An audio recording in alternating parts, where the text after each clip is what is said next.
ओम शांति। स्वराज्य अधिकारी बनने के लिए विशेष दो शक्तियों की आवश्यकता होती है। एक है कंट्रोलिंग पावर और दूसरी है रूलिंग पावर। कंट्रोलिंग पावर अर्थात अपनी मन बुद्धि के ऊपर कंट्रोलिंग और रूलिंग अर्थात अपनी कर्म इंद्रियों के ऊपर रूलिंग पावर हो। इन दो पावर वाला ही स्वराज्य अधिकारी विश्वराज्य अधिकारी बन सकते हैं। तो हमें अपनी कंट्रोलिंग पावर को बढ़ाने के लिए क्या करना चाहिए? कंट्रोलिंग पावर को बढ़ाने के लिए हमें कुछ बातों को छोड़ना पड़ता है, त्यागना पड़ता है।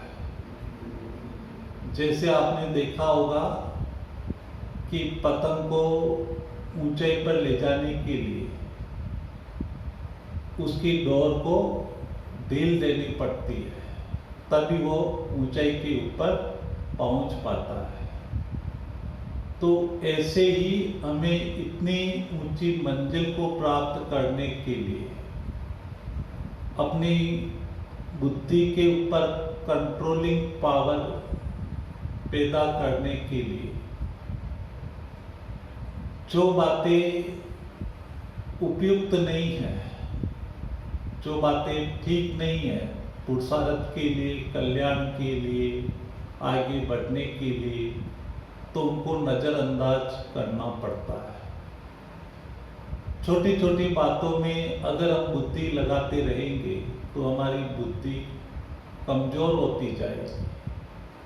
तो अपनी कंट्रोलिंग पावर को बढ़ाने के लिए जो भी बातें हम इन आंखों से देखते हैं, कानों से सुनते हैं या वातावरण से हमको कुछ भी मैसेज मिलता है, तो उनको देखते हुए भी देखा और उसी समय भूल गए, सुना उसी समय भूल गए। तो जितना जल्दी हम इन बातों को छोड़ेंगे उतना जल्दी हम मन बुद्धि को कंट्रोल कर सकते हैं। इसके लिए हमारी बुद्धि को महीन बनाना पड़ता है। हमारी बुद्धि के ऊपर इन आँखों से देखी हुई चीज़ों का, कानों से सुनी हुई चीज़ों का प्रभाव बहुत जल्दी पड़ता है। इसीलिए सन्यासी लोग पहले साधना करने के लिए जंगल में जाते थे, ताकि कोई भी सांसारिक चीज हम देखे ही नहीं, सुने ही नहीं। क्योंकि हम परिवार में रहते हैं, संसार में रहते हुए हमें इतने ऊंचे लक्ष्य को प्राप्त करना है। हमें श्रेष्ठ प्रवृत्ति की स्थापना करनी है, न कि संन्यास धर्म की स्थापना। तो परिवार में रहते हुए कैसे हम इतने ऊंचे लक्ष्य को प्राप्त करें? तो उसके लिए हमें मूल धारणा इन आंखों से सत्य चीज को ही देखें। और सत्य क्या है? सत्य एक तो मैं हूँ ही, चैतन्य पवित्र आत्मा। अगर औरों को भी देखना है तो देह को नहीं देख करके देह में की प्रकृति के मध्य रहने वाली आत्मा ही दिखाई दे। जब हमें पहला पाठ पक्का हो आत्मा को ही देखने का और सुनने का, या जो बाबा हमें सुनाते हैं केवल बाबा की बातें ही सुने, और किसी भाई बहन की भले हम सुनते हैं लेकिन उसमें भी सार मालूम होना चाहिए।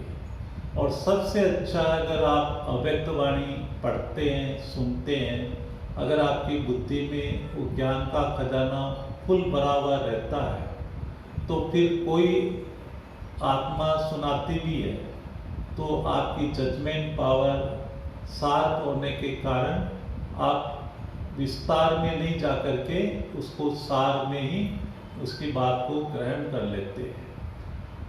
तो इस तरह से हमें न तो आँखों से देखना है, देखते हुए भी नहीं देखना है, और कानों से सुनते हुए भी नहीं सुनना है।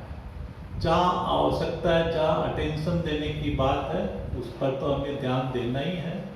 लेकिन वर्तमान समय, हमारा समय और संकल्प दोनों वैल्यूएबल है।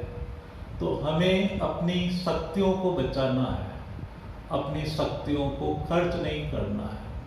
तो देखना, सोचना, ये भी एक बहुत बड़ी शक्ति है, जिसमें हमारी आत्मा की अधिकांश शक्तियाँ खर्च होती है, जो हमें महसूस ही नहीं होती है।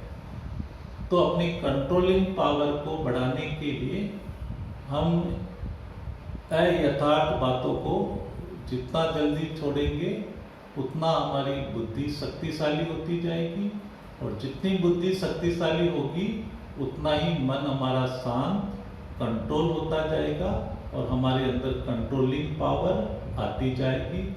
और जैसे ही कंट्रोलिंग पावर आएगी, तो स्वतः ही हमारी कर्म इंद्रियों के ऊपर रूलिंग पावर भी आ जाएगी। ओम शांति।